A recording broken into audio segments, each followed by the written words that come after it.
Thank you very much for visiting my channel. If not difficult, like and subscribe to my channel to always be aware of events. Thank.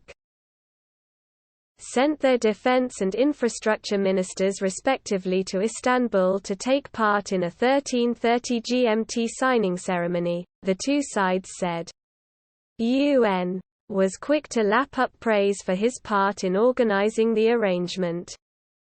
Secretary-General Antonio Guterres hailed the deal as an agreement for the world, while Turkish President Tayyip Erdogan, whose country provided a neutral ground on which to sign the treaty. We are proud to be instrumental in an initiative that will play a major role in solving global food crisis that has been on the agenda for a long time, he said. War will end at the negotiating table. This is a turning point. The blockade on Ukrainian ports by Russia's Black Sea Fleet has worsened global supply chain disruptions and, along with Western sanctions imposed on Moscow, stoked high inflation in food and energy prices since Russian forces swept into Ukraine on February 24. Full details of the new accord were not immediately released, but Russian state news agency TASS, citing an unnamed source. Diplomats said last week details of the plan included Ukrainian vessels guiding grain ships through mined port waters. Said that 3 Ukrainian ports including the biggest export hub Odessa would be reopened. With Turkey overseeing inspections of ships to allay Russian concerns they might smuggle weapons to Ukraine. Some 20 million tons of grain are stuck in silos at Odessa.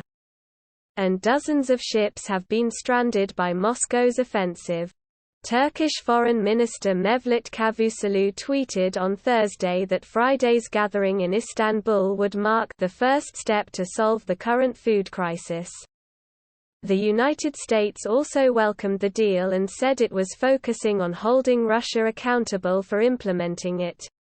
Moscow has denied responsibility for the worsening food crisis, blaming instead a chilling effect from Western sanctions for slowing its own food and fertilizer exports and Ukraine for mining the approaches to its Black Sea ports. The United Nations and Turkey have been working for 2 months to broker what Guterres called a package deal to restore Ukraine's Black Sea grain exports while easing Russian grain and fertilizer shipments. Russian Foreign Ministry spokesperson Maria Zakharova said the European Union had proposed relaxing some earlier sanctions to shore up global food security. Moscow hoped this would create conditions for untrammeled exports of grain and fertilizers. Turkey, our NATO member that has good relations with Russia and Ukraine alike, controls the straits leading into the Black Sea and has acted as a mediator on the grain issue. Despite the signing of the deal, fighting is continuing unabated in Ukraine's east. Ukrainian President Volodymyr Zelensky met senior commanders on Thursday and said Kyiv's forces, now increasingly armed with precision, longer-range Western weaponry, had strong potential to turn the tide on the battlefield. The United States believes Russia's military is sustaining hundreds of casualties a day, including thousands of officers up to general rank in total, in the course of the war, a senior U.S. defense official said on Friday.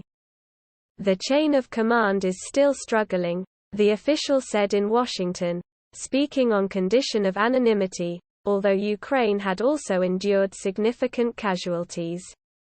The official said Washington also believed that Ukraine had destroyed more than 100 high-value Russian targets in Ukraine, including command posts, ammunition depots and air defense sites.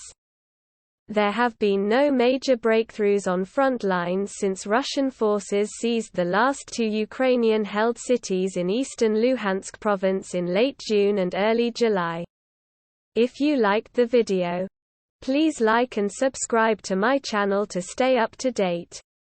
Peace for everyone. Russia and Ukraine have signed a deal to reopen Ukrainian Black Sea ports for grain exports, Turkey and the United Nations said, raising hopes that an international food crisis aggravated by the Russian invasion can be eased. Russia and Ukraine, both among the world's biggest exporters of food,